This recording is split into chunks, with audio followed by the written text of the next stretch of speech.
So today we are going to be talking about methods to improve organization and productivity of meetings. We will be talking about ways to prepare for meetings, meeting management and organization, and lastly, how to conclude a meeting.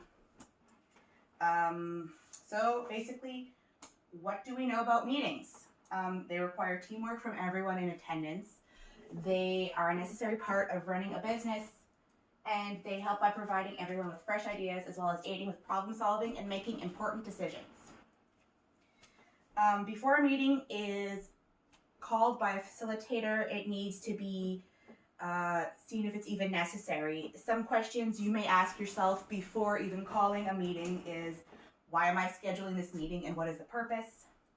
What do I want or need to accomplish and gain? What information will be exchanged? What decisions will be made? Who will be attending that I need to meet and gain support from? The purpose of a meeting is so that something is important to make sure that the meeting makes the best use of time. And we will ask ourselves if we will be doing the following: brainstorming or solving problems, asking or answering questions. Will we be selling ideas, products, and services? Are we going to convey, solicit information to or from a group? Are we going to provide support for others? And will we be participating in group decision making? So deciding where and how to meet. Once it's confirmed that a meeting is in fact necessary, we need to see what proper channels will be used, whether it be face-to-face, teleconference, or virtual.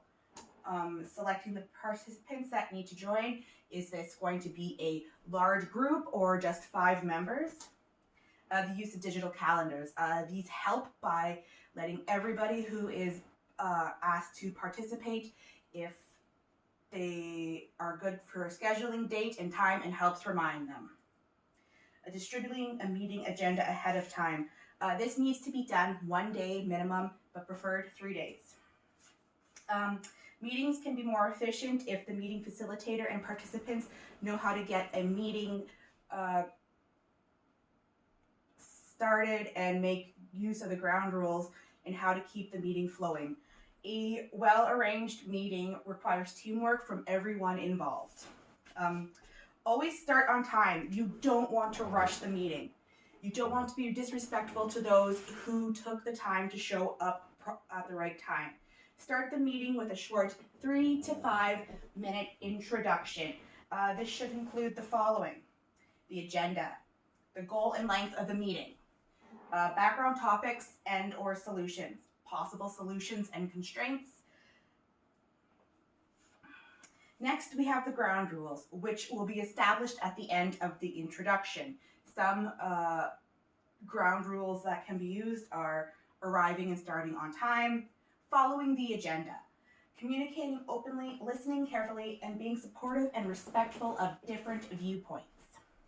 And lastly, confronting conflict openly and being realistic. The agenda.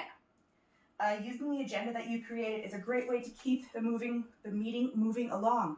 Allow those who express themselves to do so that others will be able to express their opinions on topics in the meeting. Don't allow conflict to get out of hand by controlling, dominating individuals. Do this by making sure people who want to clearly speak are understood. Make sure everyone has a chance to speak. Consider bringing light food, traditionally coffee, donuts. What might be a more modern version would be cheese, fruit, muffins, or even cheese. If you can, end the meeting early.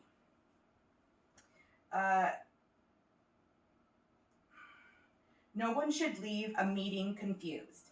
The meeting coordinator should end the meeting by thanking everyone for attending, and if necessary, reassure attendees that a report will be sent out in a few days. If required, end with plans for a follow-up meeting.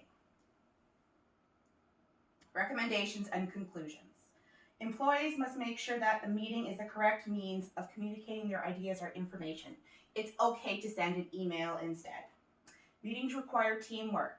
Meeting attendees need to show up and actively participate. A required guideline should be implemented in regards to planning a meeting.